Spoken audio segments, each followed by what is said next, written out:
మరో బ్రేకింగ్ అంతుంది మనకి తెలుగు రాష్ట్రాల్లో చలి వణికిస్తోంది. తెలంగాణలో చలి తీవ్రత మరింత పెరుగుతుందని వాతావరణ శాఖ ప్రకటించింది.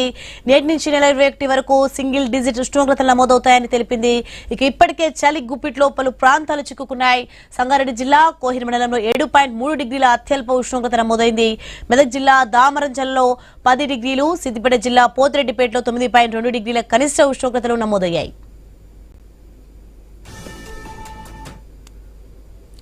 ఉమ్మడి ఆదిలాబాద్ జిల్లాలో చలి తీవ్రంగా ఉంది. కొమరంభీం జిల్లా సిర్పూర్యులో 5.7 కనిష్ట ఉష్ణోగ్రతలు నమోదైంది. ఆదిలాబాద్ జిల్లా ఆర్లిటీలో 7.7, నిర్మల్ జిల్లా పెంబిలో 8.9, మంచిర్యాల జిల్లా జైపూర్ 10.3 కనిష్ట ఉష్ణోగ్రతలు నమోదయ్యాయి. వృద్ధులు, చిన్నారులు, శ్వాసకోశ సంబంధిత వ్యాధిగ్రస్తులు అప్రమత్తంగా ఉండాలని వైద్యులు సూచిస్తున్నారు.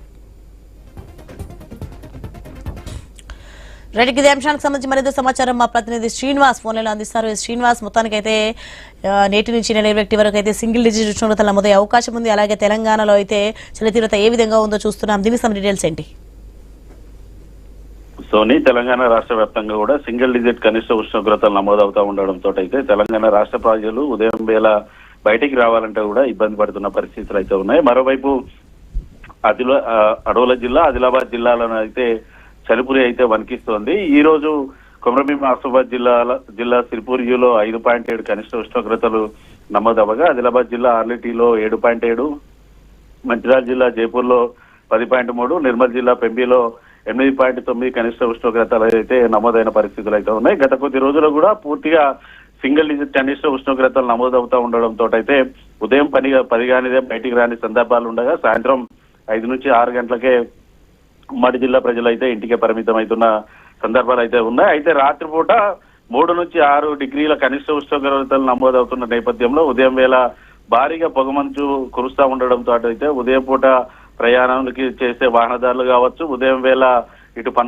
పనికి వెళ్లే వారితో పాటు స్కూల్ విద్యార్థులు కూడా ఇబ్బంది పడుతున్న పరిస్థితులు అయితే ఉన్నాయి. ఇటు స్కూల్ సంబంధించినటువంటి టైమింగ్స్ కూడా మార్చాలంటూ ఇటు పేరెంట్స్ నుంచి విద్యార్థి సంఘాల నుంచి కూడా డిమాండ్ అయితే వినిపిస్తుంది. ఉమ్మడి ఆదిలాబాద్ జిల్లా వ్యాప్తంగా ఉన్నటువంటి ఏజెన్సీ గ్రామాలైతే చలి గుప్పిట్లోనైతే గజగజ వణుకుతున్న పరిస్థితులు అయితే ఉన్నాయి. ఇటు ఆదిలాబాద్, కొమరంభీం, నిర్మల్ జిల్లాలో ఉన్నటువంటి ఏజెన్సీ గ్రామాల ప్రజలైతే రాత్రి నుంచి కూడా ఉదయం 10 గంటల వరకు కూడా పూర్తిగా చలిమంటలు వేసుకుంటూ తమని చలిబారి నుంచి కాపాడుకుంటున్న పరిస్థితులు అయితే ఉన్నాయి.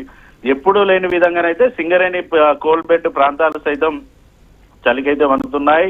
దాదాపుగా గత 4 రోజుల నుంచి కూడా ఇటు మంచిర్యాల, కొమరంభీం జిల్లాలో కూడా సింగిల్ డిజిట్ కనిష్ట ఉష్ణోగ్రతలు నమోదవుతా ఉండడంతో అయితే ఇటు భూగర్భ గనులతో పాటు ఓపెన్ కాస్ట్ గనులకు వెళ్లే సింగరేణి కార్మికుల సంఖ్య కూడా రోజు రోజుకైతే క్రమంగా తగ్గుతూ వస్తోంది. దీంతో పూర్తిగా హాజరు శాతం తగ్గడంతో అయితే సింగరేణి కూడా బొగ్గు వెలికితీత పనులకి ఇబ్బందిగా పడే పరిస్థితులు అయితే ఉన్నాయి. అంతేకాకుండా సింగరేణి కూడా కోట్లలో నష్టం వాటిల్లే అవకాశాలు అయితే ఉన్నాయి. అయితే ఈ నేపథ్యంలో ఎక్కడికక్కడ కూడా ఇటు హాజరు శాతాన్ని పెంచడానికి అయితే సింగరేణి అధికారులు కూడా చర్యలు అయితే చేపట్టిన సందర్భాలు అయితే ఉన్నాయి. ఓవైపు చలిపులి మరో 3 రోజుల పాటు సింగిల్ డిజిట్ ఉంటుందనేసి వాతావరణ శాఖ హెచ్చరికలు అయితే జారీ చేసిన నేపథ్యంలో ఇటు చిన్నారులు కావచ్చు, వృద్ధులు, శ్వాసకోశ సంబంధిత వ్యాధిగ్రస్తులు అయితే ఎవరు కూడా బయటికి రావద్దు. అత్యవసరం అయితే బయటకు వచ్చే వారు ఖచ్చితంగా ఇటు monkey caps, shutters, mufflers use చేస్తూ కూడా బయటికి రావాలంటూ కూడా డాక్టర్స్ అయితే సూచనలు చేస్తున్న పరిస్థితులు ఉన్నాయి. ఓవరాల్ గా ఇటు